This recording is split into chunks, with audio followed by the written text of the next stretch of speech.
El eco en la imponente sala del Parlamento Europeo se transformó en un murmullo inquietante cuando Pedro Sánchez ingresó y tomó asiento en la bancada de la delegación española.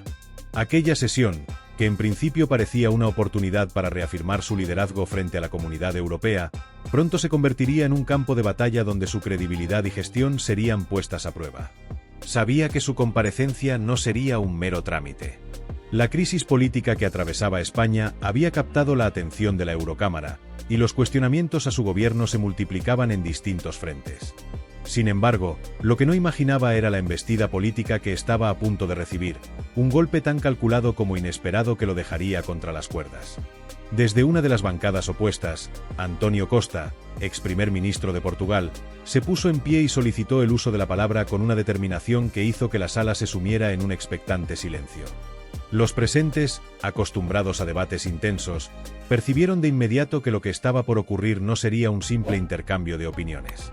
Costa no había pedido la palabra para hacer comentarios superficiales ni para realizar un gesto protocolario de apoyo o crítica moderada. No. Su objetivo era claro: desenmascarar las contradicciones y la fragilidad del discurso de Sánchez ante toda la Eurocámara, exponer las incongruencias de su gobierno con datos irrefutables y colocar al presidente español en una posición insostenible. Los primeros compases del debate fueron tensos. Sánchez, haciendo gala de su habitual autocontrol, trató de proyectar una imagen de calma. Su semblante no delataba emoción alguna, y se esforzaba por sostener la mirada con firmeza mientras aguardaba el turno de su adversario. Sabía que Costa era un político experimentado, con una trayectoria marcada por la estabilidad y la negociación efectiva, y que no lanzaría acusaciones sin fundamento. Pero confiaba en su capacidad para desviar los golpes y salir ileso, como lo había hecho en tantas otras ocasiones. Sin embargo, apenas Costa comenzó a hablar, la seguridad de Sánchez empezó a resquebrajarse. La voz del ex primer ministro portugués resonó con la contundencia de alguien que no solo domina la retórica, sino que también posee el peso de la experiencia y la autoridad moral que otorgan los años de gobierno efectivo. Con un tono sereno pero implacable, inició su intervención sin rodeos. Señor Sánchez, usted ha insistido en hablar de estabilidad, de compromiso con Europa y de un proyecto sólido para España, pero los hechos demuestran lo contrario. Sus palabras no coinciden con la realidad, y es precisamente la realidad la que hoy nos convoca aquí. El comentario inicial, aunque formulado de manera diplomática, contenía una carga de crítica feroz. Sánchez no pudo evitar tensar la mandíbula mientras Costa continuaba. España, bajo su liderazgo, ha pasado de ser un referente de estabilidad en el sur de Europa a convertirse en un epicentro de inestabilidad política, económica e institucional. Ha convertido su país en un escenario de confrontación constante, donde la polarización no es una consecuencia, sino una estrategia de gobierno. En ese momento, las miradas de los eurodiputados se posaron en Sánchez, esperando su reacción. Algunos de sus propios aliados en la bancada socialista bajaron la vista, incómodos ante la exposición de una realidad que, aunque conocida por muchos, rara vez se enunciaba con tanta claridad en un foro internacional. Costa prosiguió sin titubeos. En lugar de buscar consensos y estabilidad, ha optado por rodearse de socios cuya prioridad no es el bienestar común, sino la confrontación y el debilitamiento de las instituciones. Se ha apoyado en fuerzas que no buscan la unidad del país, sino su fragmentación, y ha impulsado una narrativa en la que cualquier discrepancia se convierte en un ataque a la democracia. Sánchez se removió en su asiento, visiblemente incómodo. Intentó intervenir, pero Costa levantó la mano con autoridad y continuó con su discurso, sin permitir interrupciones. Cuando Portugal atravesó momentos difíciles, tomamos decisiones responsables sin recurrir a excusas, sin intentar desviar la culpa hacia la derecha, los jueces o los medios de comunicación. Sin embargo, usted ha construido un relato donde el único responsable de los problemas de España es cualquier actor que no esté alineado con su gobierno. Ese es el modelo de liderazgo que pretende exportar a Europa. El impacto de sus palabras se sintió en toda la sala. En la bancada socialista, algunos parlamentarios intercambiaron miradas nerviosas. La intervención de Costa no solo ponía en entredicho la gestión de Sánchez, sino que además lo hacía desde un espacio ideológico cercano, lo que aumentaba el peso de la crítica. No era un ataque proveniente de la derecha ni de sectores conservadores, sino de un líder con credenciales progresistas, alguien que conocía de primera mano la complejidad de gobernar y que no tenía reparos en señalar los errores de sus correligionarios cuando era necesario. Sánchez, tratando de recomponerse, decidió responder con el tono de indignación controlada que solía utilizar en estos escenarios.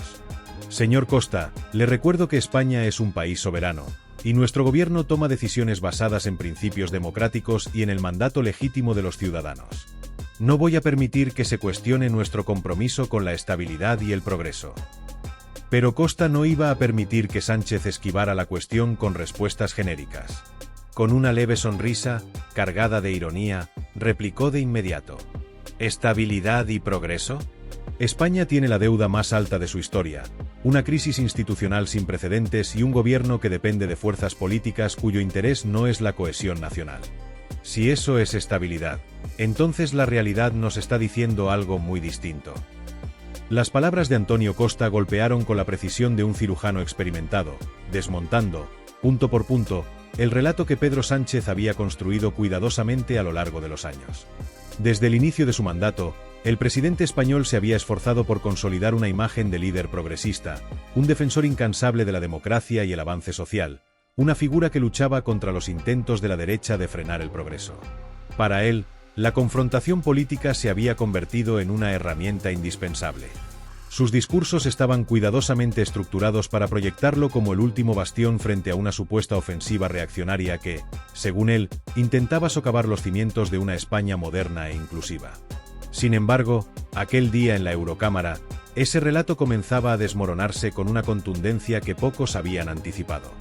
No era la oposición conservadora quien lo estaba poniendo contra las cuerdas. No era un líder ultraderechista quien lo desafiaba con acusaciones previsibles. No era un medio de comunicación crítico el que distorsionaba sus palabras o intentaba exponer sus contradicciones con titulares llamativos. Era alguien de su propio espectro ideológico, un socialista veterano que no tenía nada que perder y que hablaba con la autoridad que otorgan los años de experiencia en el gobierno. Antonio Costa, ex primer ministro de Portugal, no era un adversario cualquiera. No solo había gobernado con éxito, sino que lo había hecho con una estabilidad que España llevaba tiempo sin conocer. Su gestión había sido pragmática, basada en acuerdos sólidos y un liderazgo que priorizaba la estabilidad por encima de la confrontación. Su estilo contrastaba radicalmente con el de Sánchez, quien había apostado por una estrategia de polarización constante, rodeándose de aliados que no solo eran cuestionados dentro y fuera de España, sino que representaban un modelo político que distaba mucho de la tradición socialdemócrata europea. La Eurocámara observaba con atención, sumida en un silencio expectante. Sánchez, con su característico aire de confianza, intentaba mantener la compostura, pero en su mirada se notaba la incomodidad. Buscaba respuestas en su arsenal de argumentos, en sus frases ensayadas, en el guión que tantas veces había utilizado para salir ileso de debates encendidos. Pero esta vez, nada de eso parecía funcionar. Costa continuó con la misma firmeza, sin darle respiro a su interlocutor. Su tono no era agresivo, pero sí implacable. No necesitaba alzar la voz para que cada una de sus palabras resonara con fuerza en la sala. Usted habla de respeto al Estado de Derecho, pero hemos visto cómo se presiona a jueces, cómo se modifican leyes para beneficiar a ciertos aliados y cómo se menosprecia a la oposición. La democracia no es imponer una única visión, sino garantizar el respeto a la pluralidad y la separación de poderes. El impacto fue inmediato. En la bancada socialista, algunos eurodiputados intercambiaron miradas incómodas. Sabían que Costa no era un político cualquiera ni alguien que hablara a la ligera. Sus palabras no eran meras acusaciones lanzadas al aire, sino la descripción de una realidad que, aunque muchos se esforzaran por disimular, resultaba cada vez más evidente dentro y fuera de España. Sánchez sintió la presión en el ambiente y comprendió que debía reaccionar de inmediato. No podía permitir que su imagen quedara debilitada sin ofrecer una respuesta contundente. Ajustó el micrófono y, con un tono más grave de lo habitual, tomó la palabra. Si se nos acusa de defender una España moderna y progresista, acepto la crítica. Pero lo que jamás aceptaré es que se ponga en duda nuestra legitimidad democrática. La frase, aunque pronunciada con determinación, no tuvo el efecto que esperaba. Hubo un leve murmullo en la sala, pero no fue el murmullo de aprobación que en otras ocasiones había acompañado sus intervenciones. Los eurodiputados no reaccionaron con el mismo entusiasmo con el que solían respaldarlo en momentos de confrontación con la derecha. La diferencia esta vez era que el golpe no venía de un adversario ideológico, sino de un socialista experimentado que no temía decir lo que muchos dentro de su propio partido solo se atrevían a murmurar en privado. En la bancada de los populares europeos, algunos eurodiputados observaban la escena con expresión satisfecha. No porque estuvieran de acuerdo con Costa en términos ideológicos, sino porque sabían que aquella intervención había debilitado la posición de Sánchez de una manera que ellos, desde la oposición, nunca habrían logrado con la misma eficacia. La crítica, viniendo de alguien de su propio espectro político, tenía un peso distinto, una credibilidad incuestionable. El debate aún no había concluido, pero el daño ya estaba hecho. Sánchez intentó recomponerse, manteniendo su expresión de indignación contenida, pero era evidente que aquella jornada no transcurría según lo planeado. La imagen que proyectaba como líder firme y seguro de sí mismo se había visto golpeada por un adversario inesperado, uno que no necesitó ataques personales ni descalificaciones para poner en evidencia las contradicciones de su gobierno. A medida que la sesión avanzaba, las cámaras captaban cada detalle de la escena: la tensión en el rostro de Sánchez, la seguridad con la que Costa se dirigía a la Eurocámara, la incomodidad de algunos eurodiputados socialistas que evitaban el contacto visual. Era un momento que no pasaría desapercibido. Los medios de comunicación pronto se harían eco del enfrentamiento, y lo que había comenzado como una sesión más en el Parlamento Europeo se convertiría en un punto de inflexión en la narrativa política de Pedro Sánchez. Al salir de la sala, los periodistas esperaban ansiosos alguna declaración. Sánchez, aún con el semblante serio, se limitó a reafirmar su postura. Nuestro compromiso con la democracia y el progreso es inquebrantable. Pero en su interior, sabía que la batalla por la percepción pública no se libraba solo con palabras. Y aquella jornada, por primera vez en mucho tiempo, había sido él quien se encontraba a la defensiva. El ambiente en la Eurocámara era denso, cargado de una tensión que pocos se atrevían a romper. Entre los parlamentarios, algunas figuras intercambiaban miradas inquietas, conscientes de que lo que estaba ocurriendo no era un enfrentamiento político habitual. Esto no era un cruce de reproches entre adversarios tradicionales, donde cada lado juega su papel previsible. Lo que estaba sucediendo era distinto, más peligroso para Sánchez. El ataque no venía de un oponente conservador, al que fácilmente podía acusar de reaccionario o enemigo del progreso. No provenía de un medio de comunicación crítico que pudiera ser desacreditado como sesgado. Venía de Antonio Costa, un hombre que, en teoría, compartía su misma visión política, pero que en ese momento se erigía como su crítico más severo. Pedro Sánchez, sentado en el centro del estrado, mantenía el rostro tenso, con el ceño levemente fruncido, mientras repasaba mentalmente su respuesta. Intentaba no demostrar inquietud, pero la manera en que entrelazaba los dedos sobre la mesa y la rigidez de su postura delataban que el golpe de Costa había sido certero. En las filas traseras, su equipo de asesores lo observaba con rostros graves. Uno de ellos, con movimientos apresurados, garabateó unas palabras en un pequeño trozo de papel, lo dobló y se lo deslizó discretamente al presidente. Sánchez lo tomó con gesto mecánico y lo leyó sin mover demasiado el rostro. El mensaje era claro y conciso: mantén la calma. No entres en su juego. Era un consejo lógico, pero difícil de seguir. Antonio Costa no hablaba como un opositor al que se podía descalificar con facilidad. No era un líder de la derecha española al que bastara con tildar de ultraderechista o de estar al servicio de intereses ocultos. No era un periodista crítico al que se pudiera acusar de manipulación informativa. Era un ex primer ministro socialista, con una trayectoria intachable dentro de la esfera política europea. No tenía nada que perder, y eso lo hacía aún más peligroso. Costa se tomó unos segundos antes de continuar. Dejó que el silencio se asentara en la sala, como si esperara que sus palabras anteriores tuvieran tiempo de hundirse en la mente de quienes lo escuchaban. Su estilo contrastaba por completo con el de Sánchez.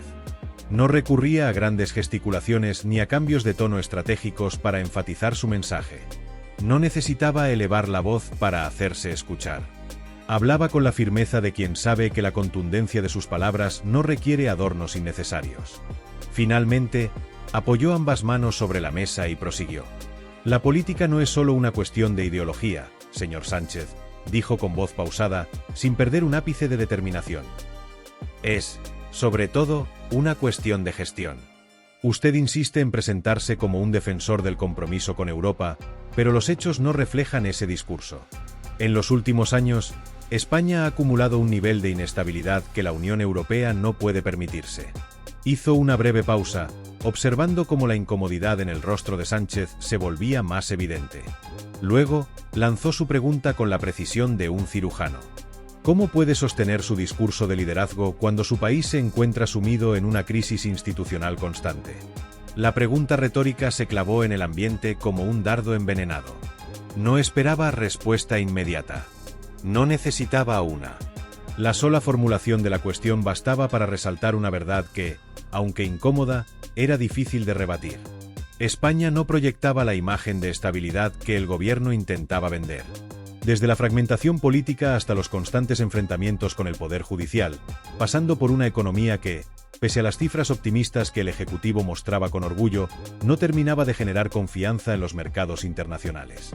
Las inversiones extranjeras se ralentizaban, los sectores estratégicos mostraban signos de debilidad, y las tensiones internas dentro del propio gobierno evidenciaban que la estabilidad de la que hablaba Sánchez era, en el mejor de los casos, una ilusión cuidadosamente construida. Sánchez enderezó la espalda y tomó la palabra con su tono característico, buscando recuperar el control de la situación. España es un país fuerte y resiliente, afirmó, elevando ligeramente la voz en un intento de proyectar seguridad. Hemos demostrado nuestra capacidad de adaptación ante las crisis y seguimos siendo un pilar fundamental en la construcción del futuro europeo. Hizo una pausa, como si esperara algún tipo de reacción. En la sala, sin embargo, nadie se movió. Los murmullos que antes se oían en el fondo se habían disipado, dejando paso a un silencio expectante. Lo que no aceptaré, continuó, es que se ponga en duda nuestra responsabilidad como gobierno. Costa lo observó con la paciencia de quien ya sabe lo que vendrá después. No lo interrumpió. No tenía por qué hacerlo. Sabía que Sánchez había caído en su propia trampa. Su discurso, en lugar de desmontar los argumentos expuestos, se refugiaba en una retórica genérica sobre fortaleza nacional y resistencia ante la adversidad. Palabras que podían sonar bien en un mitin, pero que en un debate serio dentro de la Eurocámara carecían de sustancia si no estaban respaldadas por hechos concretos. El ex primer ministro portugués inclinó ligeramente la cabeza y exhaló con calma antes de responder. No había prisa en su gesto, ni rastro de nerviosismo en su semblante. Su postura, relajada pero firme, transmitía la seguridad de quien ha estado en muchas batallas políticas y ha aprendido que, a veces, el silencio es un arma más poderosa que cualquier discurso. Esperó unos segundos, permitiendo que la expectativa creciera en la sala. Cada segundo que pasaba sin hablar aumentaba la tensión, como si el aire mismo se volviera más denso. La Eurocámara, acostumbrada a debates acalorados y discursos calculados, se encontraba en ese instante atrapada en un peculiar estado de expectación. Pedro Sánchez, sentado en su lugar, intentó mantener la compostura. Su mandíbula estaba ligeramente tensa, un gesto casi imperceptible, pero revelador para aquellos que lo conocían bien. Su equipo de asesores, ubicado en las filas traseras, observaba con rostros tensos. Un hombre de mediana edad, con gafas y semblante serio, garabateó algo en una hoja y se la pasó discretamente a un compañero. Otros intercambiaban susurros en voz baja, como si de alguna manera pudieran cambiar el rumbo de lo que estaba ocurriendo. En ese instante, Antonio Costa volvió a hablar, con la misma serenidad con la que había comenzado. No se trata de menospreciar a España, señor Sánchez, dijo finalmente, con la tranquilidad de un profesor que corrige a un alumno que insiste en ignorar lo evidente. Se trata de ser honestos con la realidad. Su voz grave y pausada no buscaba dramatismo, pero precisamente por eso su impacto era mayor. No había una intención de humillar a su interlocutor, sino de subrayar una verdad ineludible. Y lo hizo sin necesidad de elevar el tono, sin aspavientos ni golpes en la mesa. Su discurso no era una diatriba política ni una arenga partidista. Era un análisis quirúrgico de la situación actual de España. Hizo otra pausa, sopesando cada palabra antes de continuar. Mientras usted habla de resiliencia, las inversiones extranjeras en su país han disminuido notablemente. Mientras insiste en que España es una pieza clave en Europa, su gobierno se enfrenta constantemente con las instituciones comunitarias cada vez que éstas no le dan la razón. Mientras repite que todo está bajo control, los ciudadanos españoles expresan un creciente descontento con la dirección que está tomando su país. Sus palabras impactaron como un golpe certero. No eran acusaciones vacías ni eslóganes partidistas. Eran hechos, y los hechos son difíciles de rebatir cuando se presentan con la contundencia de la verdad. El murmullo volvió a recorrer la sala, esta vez con más fuerza. En los bancos del Grupo Socialista, algunos miembros intercambiaron miradas incómodas. Otros, más prudentes, prefirieron desviar la vista hacia sus notas o hacia la pantalla de sus dispositivos, evitando cualquier contacto visual con su líder. La incomodidad era palpable. Pedro Sánchez apretó los labios y entrecerró los ojos por un instante, como quien lucha por contener una reacción instintiva. En su mente, evaluaba rápidamente sus opciones. Su instinto le decía que debía contraatacar, que no podía dejar que esas palabras quedaran sin respuesta. Pero su mente, más analítica, sabía que cualquier reacción apresurada podía ser contraproducente. Su equipo de asesores también lo sabía. Un par de ellos tomaban notas frenéticamente. Otros intercambiaban susurros tensos. Un asesor, sentado en una de las filas traseras, sacó un bolígrafo del bolsillo y escribió rápidamente en un papel, doblándolo antes de pasarlo discretamente hacia adelante. El mensaje llegó a manos de otro colaborador, quien lo deslizó hasta Sánchez. El presidente español lo leyó sin mover demasiado el rostro. El mensaje era claro: mantén la calma. No pierdas los estribos. Pero Sánchez sabía que no era tan sencillo. No era la primera vez que enfrentaba críticas. No era la primera vez que alguien cuestionaba su liderazgo. Pero esta vez era diferente. Costa no era un líder de la derecha española al que pudiera tachar de ultraderechista o de querer frenar el progreso. Tampoco era un periodista incómodo al que pudiera acusar de manipular la información. No era un analista económico con opiniones sesgadas ni un adversario político con intereses partidistas. Era un exlíder socialista, alguien que había estado en su posición, que conocía los entresijos del poder y que hablaba con la autoridad de la experiencia. Y lo peor de todo, lo hacía sin nada que perder. Costa aguardó unos segundos más, permitiendo que el silencio pesara sobre la sala antes de continuar. La política no es solo una cuestión de ideología, señor Sánchez, prosiguió, apoyando ambas manos sobre la mesa frente a él. Es, sobre todo, una cuestión de gestión. Usted habla de compromiso con Europa, pero en los últimos años España ha acumulado más inestabilidad de la que la Unión Europea puede permitirse. ¿Cómo puede sostener su discurso de liderazgo cuando su país se encuentra en una crisis institucional permanente? El ataque fue quirúrgico. La pregunta era retórica, pero directa. No esperaba respuesta, sino que pretendía resaltar una verdad innegable. España no era vista en Europa como un ejemplo de estabilidad. Desde la fragmentación política hasta las tensiones con el Poder Judicial, pasando por una economía que, pese a las cifras que el gobierno exhibía con orgullo, no terminaba de generar confianza real en los mercados internacionales. Sánchez sabía que debía responder con inteligencia. No podía permitirse perder la calma ni mostrar signos de debilidad. Inspiró profundamente y enderezó la espalda. Cuando habló, su tono era firme, aunque ligeramente elevado, en un intento de proyectar seguridad. España es un país fuerte y resiliente.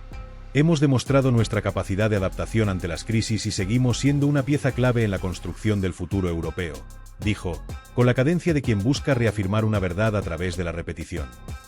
No aceptaré que se menosprecie nuestra labor ni que se ponga en duda nuestra responsabilidad como gobierno. Costa no lo interrumpió. Se limitó a escucharlo con la paciencia de quien sabe que su adversario está cayendo en una trampa que él mismo ha tendido. Porque Sánchez, quizás sin darse cuenta, había respondido exactamente como Costa esperaba. No había desmentido los argumentos del ex primer ministro portugués. No había rebatido los datos con hechos concretos. En vez de desmontar los puntos con cifras verificables, se había refugiado en un discurso genérico de fortaleza nacional y resiliencia, palabras que podían sonar bien en un mitin político, pero que en la Eurocámara carecían de sustancia si no estaban respaldadas por evidencia concreta. Costa inclinó ligeramente la cabeza y exhaló, como si hubiera esperado exactamente esa respuesta. No se trata de menospreciar a España, señor Sánchez, dijo, con la paciencia de un profesor que corrige a un alumno. Se trata de ser honestos con la situación. Y entonces, con la misma precisión con la que había construido su argumento, lanzó el golpe final. Mientras usted habla de resiliencia, las inversiones extranjeras en su país se han ralentizado. Mientras usted dice que España es una pieza clave en Europa, vemos cómo su gobierno se enfrenta constantemente con las instituciones europeas cuando éstas no le dan la razón. Mientras usted insiste en que todo está bajo control, los ciudadanos españoles expresan un creciente descontento con la dirección que está tomando su país. Los murmullos en la sala se hicieron más notorios. Incluso algunos miembros del grupo socialista evitaban el contacto visual con Sánchez. Era evidente que Costa había tocado una fibra sensible. Sánchez intentó ocultar su incomodidad, pero en el fondo lo sabía. Aquel día, en la Eurocámara, su imagen había sufrido un golpe difícil de reparar.